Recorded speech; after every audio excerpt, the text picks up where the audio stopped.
اللہ جہاں سے روک رہا ہے نا سدھر جاؤ، صحیح نہیں تو پھر اس اینڈ پہ جاؤ گے نا کہ پھر وہ اس لیول پہ ایڈکشن جائے گی نا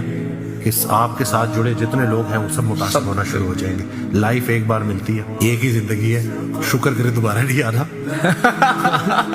ہمارے تو پنرجنم کا کانسیپٹ ہی نہیں ہے نا، ٹھیک ہو گیا یا اللہ ایک باری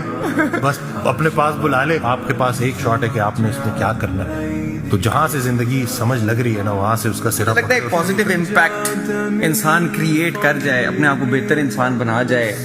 اور جتنا ایک پازیٹیو امپیکٹ جہاں سے کریٹ کر سکتے ہیں نا آپ، اور جس طرح بھی کر سکتے ہیں بس وہ بھی انسان کر جائے، بس مجھے لگتا ہے یہ کر لینا ہے۔ اور دوسرا ہے کہ یہاں پہ جو باتیں کرنے کا مطلب یہ نہیں کہ کوئی انسان پرفیکٹ نہیں ہے، آپ جدھر بھی ہو جہاں سے بھی ہو کوئی ایک خوبی اپنے اندر اپنا لو، کوئی ایک خامی اپنے اندر سے نکال دو، slowly gradually change is a slow process, آسانی کے ساتھ بہتری کی طرف جائیں گے۔ بس ایک دفعہ فیصلہ کر لو کہ میں نے چینج ہونا ہے،